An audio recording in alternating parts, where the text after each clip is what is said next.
Hello, I'm Stefan Graeber, the project leader for LXD, and today we're going to be going over the LXD 5.0 LTS release. So this is a bit of an unusual release because we only do one of those effectively every 2 years. So it's a new long-term support release for LXD. This means that the 5.0 branch is going to be supported now up until June 2027, with the first 2 years getting frequent bug fix releases and the remaining 3 years being security only. That's the same thing we've done with LXD 2.0, 3.0, and 4.0, which also means that for those on LXD 4.0, you're going to be getting one last bug fix release in the coming months, and then it's going to be on security only. So you won't get new bug fixes into 4.0, but the 5.0 branch will be right there for you to move over. Other than that, for those coming from LXD 4.24, it's mostly a normal monthly release, even though we had a slightly shorter development cycle for this one, as it was mostly about deprecating a bunch of code and just doing breaking changes ahead of the LTS for us. So as usual, I'm going to be going through the announcement itself and then going to be demoing most of the features. Alright, so first thing first, breaking changes. So that's what we tend to do every time we've got a new LTS. That's kind of the time for us to go look at some things that we'd like to get rid of and do that change. So that's exactly what we've done. The first thing we've done is a bunch of increases in minimum requirements. Some of those we've already published in previous LXD releases. I think we did a few of those in like 422 or 423 thereabout. Anyway, the requirements these days for LXD 5.0 are to use at least a 5.4 Linux kernel. LXC should be 4.0 point something at least, ideally 5.0 as soon as that gets released, and QEMU should be 6.0 or higher. The other thing that changed very recently is that now LXD will only build with Go 1.18 or higher. That's the latest version of Go, so that can be a slight issue for some other distributions packaging LXD. But that will really help us maintaining 5.0 on that version of Go for the next effectively 5 years. Go 1.18 introduces a lot of new concepts and new types and things within Go. So supporting an older version than 1.18 was going to be quite a problem with a bunch of our dependencies already having moved over to requiring 1.18. That's why we changed that too, but we realized it's a very, very recent version of Go and that might cause some issues for some people. The other thing we did just before releasing 5.0 is that we changed our TLS requirements. So LXD 5.0 requires TLS 1.3 for all incoming and outgoing network connections. There is an environment variable to turn on what we call insecure TLS. If you set that environment variable to true, that will then reduce that to the Go default, which will tolerate TLS 1.2 and will also allow additional ciphers. In general, that should be fine, like pretty much everything that's been built and run currently on the public internet, and all Linux distributions for at least the past 2 years or so are all supporting 1.3, so we should be fine. The one thing we're aware of is that if you're using LXD 3.0 as it ships in Ubuntu 18.04, and you try to move instances from that to a system running 5.0 on Ubuntu effectively 22.04, that's gonna fail because LXD 3.0 on 18.04 uses Go TLS 1.2.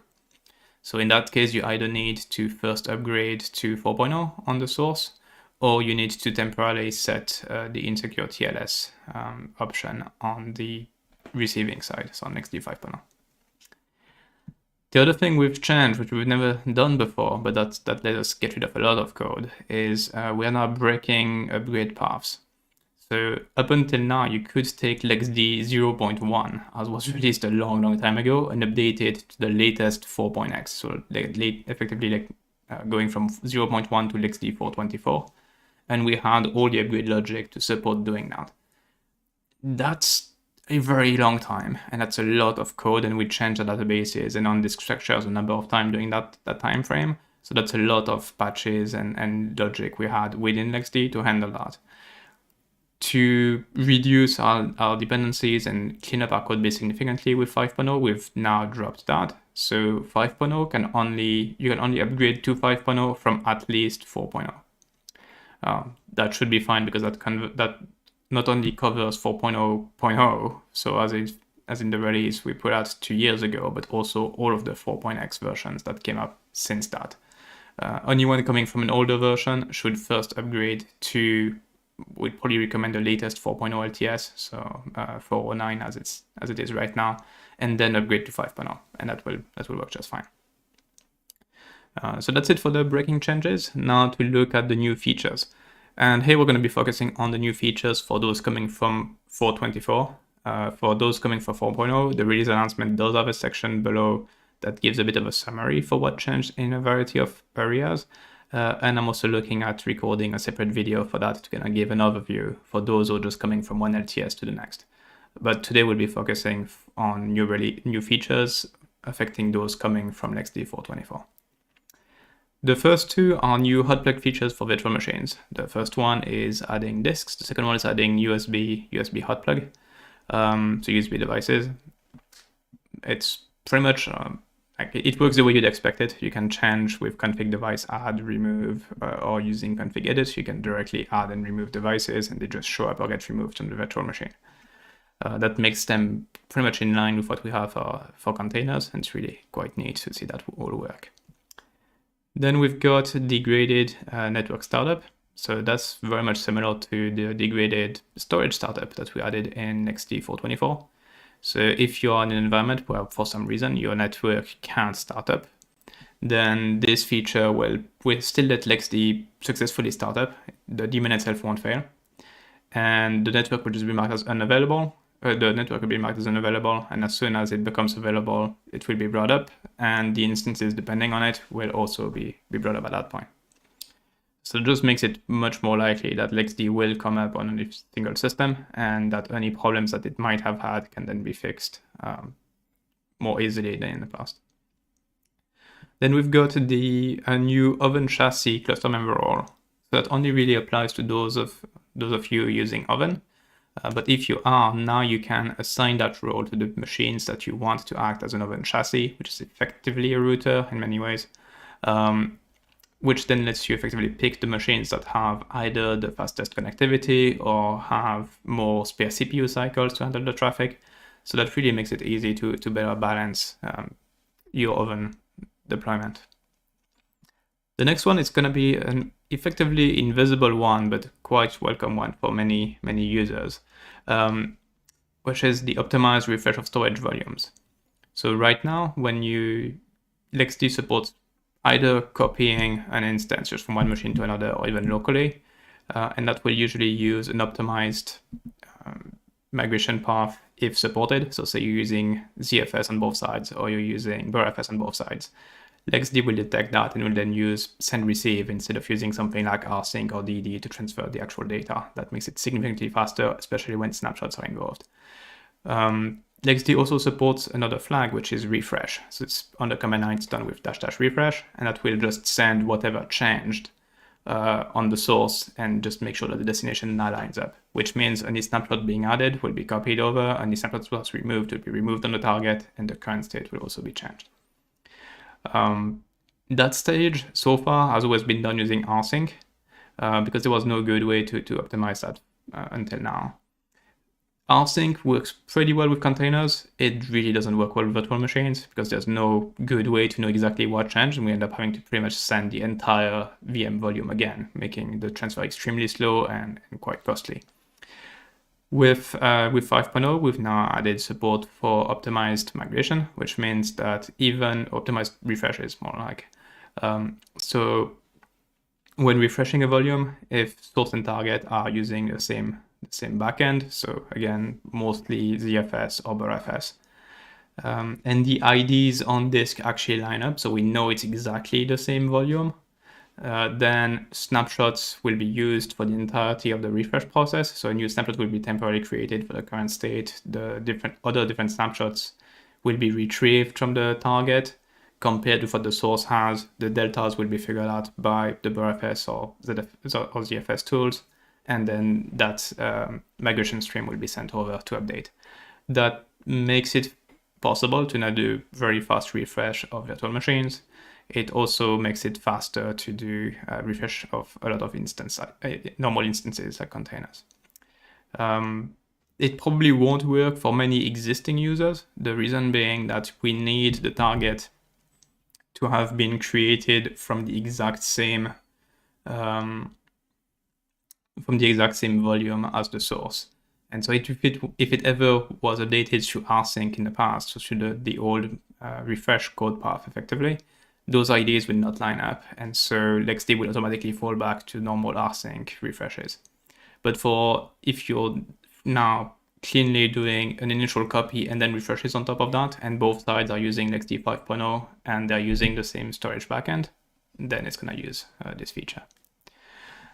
It does also make it quite a bit nicer for live migration. We've not done all of the plumbing necessarily around that, but the idea is that in the past, live migration would dump the memory to disk and then transfer the entire state to the target. Now with this, in theory, we can make it so that LXD can do a first pass, so transfer whatever is on disk, then do the migration dump, make a snapshot, transfer just that delta, significantly cutting on the live migration time. That's not there yet, but that's definitely something we have in mind behind this feature and something we're going to be working in the next few months to make use of. Next up is an improvement to how cloud-init is handled. Up until now, cloud-init would effectively be re-triggered, so the ID exposed to cloud-init would change only if the instance name would change, so either through a rename or through a copy under a different name, which is not exactly what cloud-init wants. Cloud-init likes the instance ID changing whenever something changed that changes the definition of the instance effectively. So we've reworked that now to be using a UUID instead of the instance name. And that UUID will get reset if the user changes anything like the user data, vendor data, network config, or if the list of network interfaces changes in a way that would be visible to the instance, which mostly means if the name of the network interface would change inside the instance, then cloud-init is re-triggered.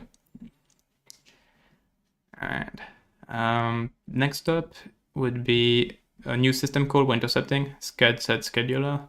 That's not something that most people will actually see, but there's effectively a new configuration option. If you set it to true, which I believe is security syscall intercept sched set scheduler, if it's set to true, then root inside the container can now call sched set scheduler to change the scheduler type and priorities on its processes. That was primarily led through Android requiring that, so it was the Nbox team that kind of came to us with that particular requirement. For most users, it's probably not an issue because some amount of scheduling changes are always allowed in containers. You can always decrease the priority of a process, but this effectively lets you increase it, which containers are usually not allowed to do. It also lets you change the scheduler, which containers are usually not allowed to do. It can be dangerous because some of the schedulers are not particularly known to be fair and safe to use. So it's not, if you enable that option, it's possible for the container to kind of prioritize itself over everything else on the system, which is not ideal, but it's needed in some cases. Next up, we've got a new config option for LVM called LVM painful metadata size. LXD for a while was hard coding a metadata size. I think it was like a gig or something like that. Mostly to deal with older LVM versions. So with the introduction of that option, now LXD will default to using whatever LVM comes up with by default. But if you do need a specific size for your metadata, you can now set that config option. So it's mostly kind of cleaning things up and adding that better with what we have in LVM. The next thing that got improved is LXD network info. A lot has been added over the past few LXD releases to the network state API, but the command line didn't really catch up. So this is now updating that, where the CLI can show things like bond information, bridge information, VLAN details, and ovn-chassis. So in the example here, we just have one that shows a bridge with the extra bridge details, but during the demo, I should be able to show more than just a bridge. I think I've got bonds and VLANs and oven that I can also show. And lastly, we've got a new command called LXD cluster role, which makes it possible to easily add and remove roles from clustered members without having to actually edit them. So that just lets you do add and remove of roles. In this case, I'm showing adding and removing of the new ovn-chassis role. All right, so that's it for the overview. Now let's go through that again, but doing demos. So first, we're gonna be switching over to, let's do a terminal. I'm just gonna clear this. Switch to my local LXD. Okay. And there's an instance here called Win11, which, as you might guess from the name, is running Windows 11. The first feature is the disk hotplug. So what I'm gonna be doing, I'm gonna do it twice actually. So the command I'm gonna run is this, which is config device add Windows 11, calling the device extra. It's a disk, it comes from the pool default, and the source is called extra. So I already have, if I go and look, storage volume show in default extra. Right, so I've got a 20 gigs block volume available in there. So I'm just gonna do the add, and now it got attached. All right, so that's good. The VM is running, it just attached it. And now let's go and remove it.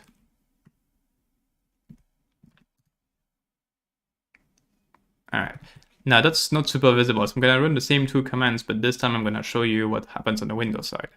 So obviously it decided to lock itself, I guess. No, there we go. So that's Windows. Now I'm gonna run the add command. There you go. You see a disk just showed up. It's not partitioned or initialized or anything, but it's there. And if I remove it, it's gone. So again, going back to the terminal, I just ran the exact same commands again, and that gives you that behavior. So it works great for disks. Now, the next thing is the exact same thing, but with USB devices. So in this case, if you look at my USB bus, I've got a thing here called a Advanced Card System Smart Card Reader. So let's try and pass that to Windows. We can see here the vendor ID, product ID, so 022F90CC is the device. The command for that one is gonna be something like this. So config device add Windows 11. I'm gonna call the device smart card. It's a USB device. Vendor ID is 022F, product ID is 90CC. That's been added. And if I want to remove it, I just run the remove command. And now let's switch over to Windows and do the same thing. So I'm adding it. We can see in the device manager screen behind that it's showing up there. Again, it's not initialized because it doesn't have drivers and stuff, but it's there. And then I can remove it and it's gone. So that's your hot plug support for both disks and USB. It works just as well on Linux. I was kind of showing the trickier case of showing that on Windows as well, and it all works perfectly. Now, the next one is Degraded network startup. So for that, I'm getting into a VM I'm running here. It's running LXD 5.0. If we look here, okay, it's running 5.0, and then network list. It's got one network, it's initialized, everything is fine. Now let's break things. I'm gonna stop the LXD snap entirely. And I'm gonna create a dummy device called LXDBR0. So effectively now when LXD will start up, it's gonna see that the device LXDBR0 already exists, but it's not a bridge, which is gonna break network startup. In the past, that would completely prevent LXD from starting up. You'd never be able to talk to it. But now, LXD actually works. So this is actually kind of surprising. In my earlier try, that worked just fine, but I think now it's probably just turned that into a bridge. It did. Oh, that's slightly annoying. Let me try something, because I did try something different earlier. LXD network. It's actually pretty hard to break an LXD network, as it turns out. Bridge.external interfaces. I believe I had one of those set up too, which... why isn't that working? It does exist.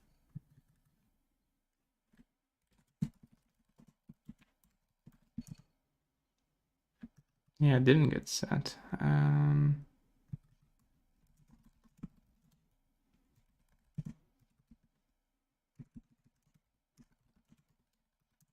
Let's try it again. Maybe bring it up. That might help.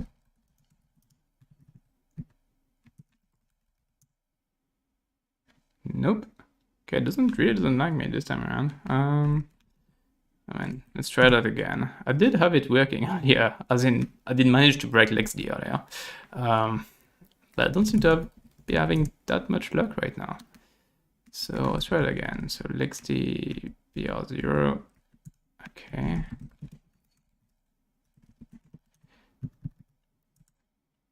Alright, so it does exist, but it is not a bridge. Oh, I wonder actually, it might have been...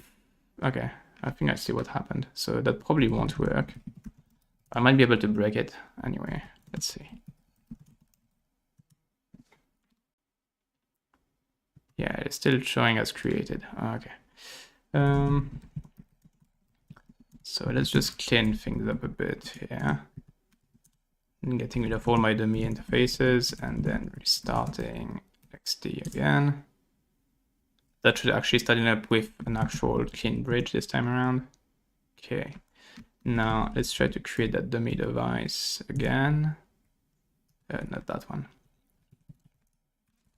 This one. Okay, and now do the external interfaces. Alright, so now that works. So I now managed to have a LXD bridge that pulls in an external interface called dummy. Let's see what happens if we stop LXD. And let's go straight for the worst case scenario where we both delete that dummy interface, but also delete LXD itself. Okay. And then LXD BR0, turn that into a dummy interface, and now start LXD. I mean, you notice I'm really going out of my way to break LXD bridge. It's not that easy. But that should work, I think. No, that did not break. Oh. Why? Oh, okay. Maybe. Let's see. Alright. So I think what I need to do is have LXD BR0 which exists, but that is not a bridge. Okay. So it's dummy. And have the dummy interface also exist, so that LXD on startup will attempt to put dummy into LXD BR0 and will fail. Hopefully, maybe that works. If it doesn't, I'm just gonna call LXD to be too solid for the demo. But maybe that will actually work. Yes, there we go, finally. So as you can see now, state is unavailable. So LXD has noticed that this network, it just can't bring it up. In this case, because what it thinks is a bridge is not a bridge, and the device it wants to shove into it, well, just can't. To fix it, in this case, I would just actually delete LXD BR0 and then wait for a little while for LXD to notice. And once it does, it's gonna, well, it's similar to storage, it effectively has a retry loop. And next time it tries to bring it back up, it's gonna notice that the device is gone, it's gonna create the bridge from scratch, and everything will just work.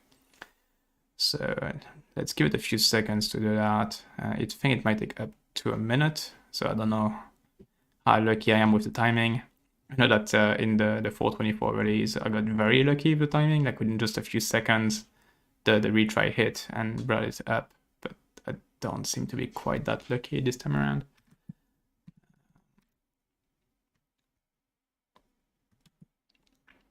Let's see, oh, there we go. So I just did it. We see that DNS mask and everything just started. So if we go look at LXD network info, now it's created. And any instance, depending on it, would then automatically be started. In this case, I don't actually have any, but if I did, they would be started at this point. Alrighty, so that was the degraded startup. The next one is the new ovn-chassis role. So for that, I'm gonna be switching my remote over to my home cluster here. And if we look at that, I do have a few servers, and we can already see that a whole bunch of them actually have the ovn-chassis role applied. In fact, all of them do except for one. The reason for that is that one computer is only connected over gigabit Ethernet when all the others are connected at least 10 gigabit. So it made no sense to have that one act as a router, so it doesn't have the role. But what I can show is kind of how the networks are currently distributed. So I can use that command here, which loops through 4 of my networks and grabs what ovn-chassis they're using. So we can see that 2 of them are on Madrona, and then one is on RFOS, one is on NTAC. And what I can do here is LXD cluster roll remove, and let's do Madrona and remove ovn-chassis from it. And now if we look again where the routers are, they're no longer on Madrona. LXD uses effectively like a random priority to balance those roles, the actual ovn-chassis across the cluster. And it's a stable random, so if I add Madrona back, we should actually see it take back its roles as it was before. Yeah, there you go. So that works just fine. It really makes it easy to balance your network traffic and everything the way you want it. It's a pretty easy role to add and remove, and it shows up in LXD cluster lists, so it's really nice and easy. Next up would be the optimized refresh. Well, that one I don't actually have anything I can show because, as I mentioned, it's effectively a transparent optimization. If you happen to have the same storage backend on both sides of the migration and they're both running 5.0, then a refresh will automatically use the new logic. If we detect that anything doesn't line up perfectly, then we fall back to the normal rsync-based behavior. The only thing the user will actually see is a difference in the time it takes to do the transfer, but that's it. So I can't actually demo that one. But what I can demo is the next one, which is cloud-init. So let's switch to local. I don't recall if the instance already exists, so let's just assume it does and wipe it. Okay, so I'm going to create a new instance here using 2204, and the instance is called U1. And we can access the new volatile key to check what the cloud-init instance ID is. So it's volatile cloud-init instance ID. Pulling that, we can see that UUID. And just to play with the instance a bit, say now we put a CPU limit and a memory limit. This doesn't affect the instance ID because cloud-init doesn't care about that. But now let's change a config key that does matter to cloud-init. So let's do cloud-init user data, and I don't know, just set it to an empty cloud config. Config set would work better. There we go. That is something that's monitored by cloud-init. So now we got a new UUID. And the same would be true if you modify vendor data, or if you modify network config. On top of that, the other thing that would cause a change is if you, say, add a new network device to it, that would change the list of network devices which cloud-init cares about. So in this case, let's do, well, I guess let's start by something that it wouldn't care about. So say a VTPM. Oops, not VTPM, it's TPM type. There we go. So say I'm adding a TPM to the device, to the instance. That doesn't cause a change because that's not something it cares about. But a NIC that it does. So ETH1 network LXD BR0 and name F1. That does trigger a new ID. And cloud-init, like very recent cloud-init, actually knows how to talk to LXD over the dev-LXD API, and we'll check, like on startup, we'll see that the instance ID has changed and then reapply the config. So you can do those changes, then restart the instance, and cloud-init will rerun on modern cloud-init. All right, that's pretty much it for what I can demo. There are more things in the announcement. I can go through them, but they're not really something I can easily demo. Well, actually, it's not quite sure. One of them is. So the set scheduler system call interception, that one, there's no really good way to demo it. It's kind of buried within Android, the way to really see it at work. Those that do need that know who they are, and they can set the config option to true, and things should start working. Same thing for LVM. I'm not an LVM user, but if you are, and if you do care about setting the size of your metadata size for your FinPO, then you've got a new config option you can set with LXD storage set. The last thing, well, two last things actually, that I can show. We've got LXD network info. So I kind of hinted at that earlier. I can show LXD network info on, say, my bridge. And we can see the new output here for bridges. That's nice.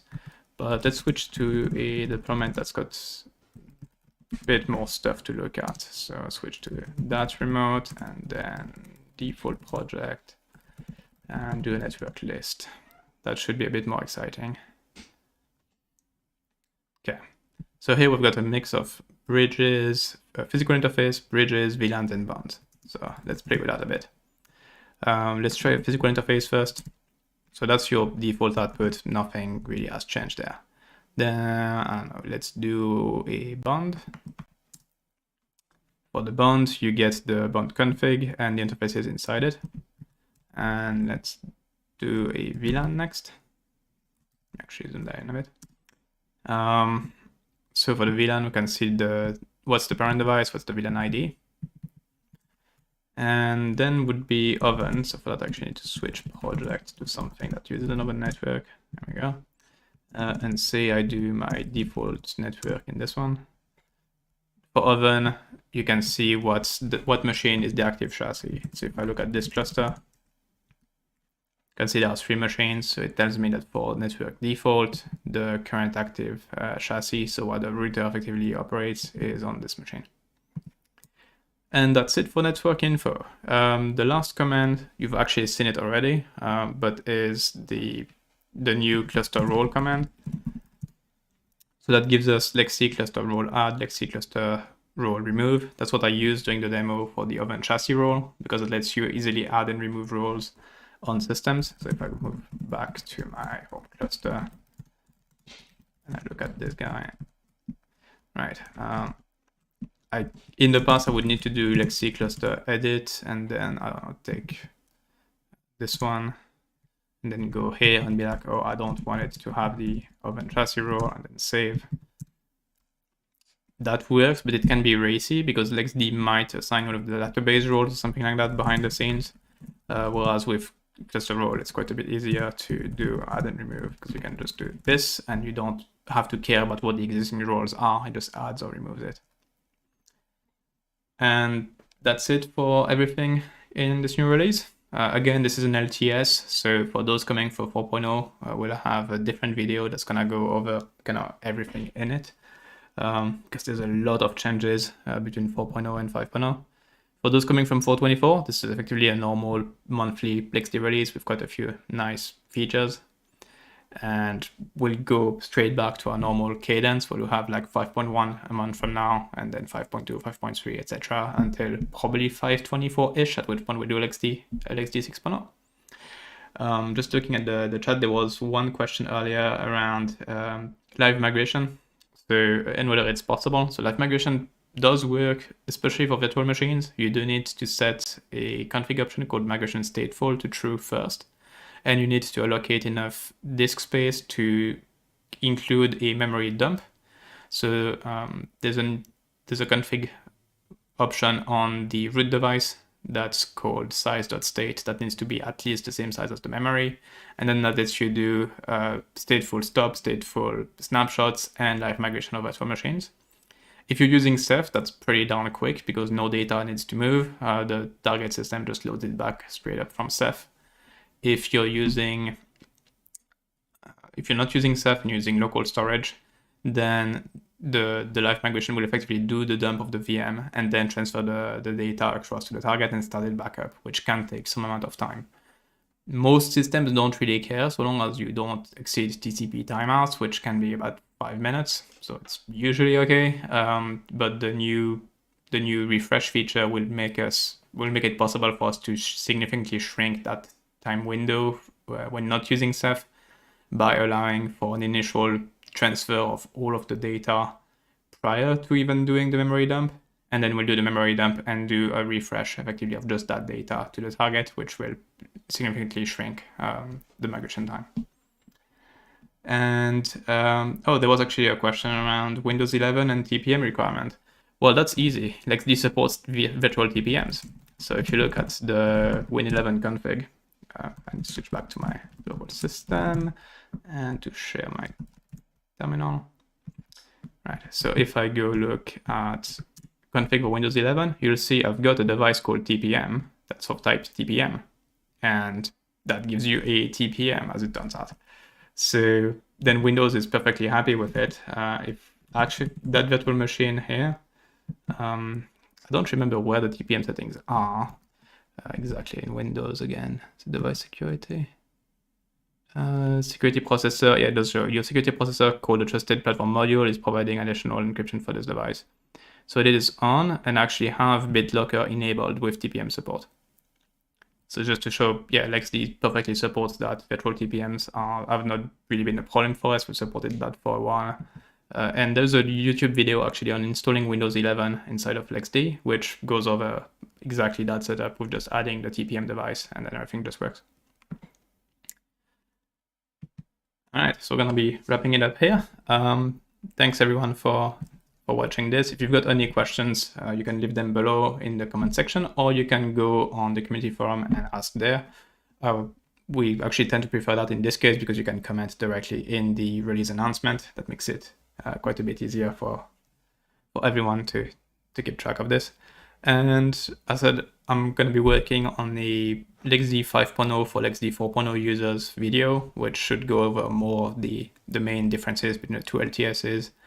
And otherwise we go back to our normal cadence, both for LXD releases and for videos. So thanks a lot for watching, and I'll see you in the next one. Bye.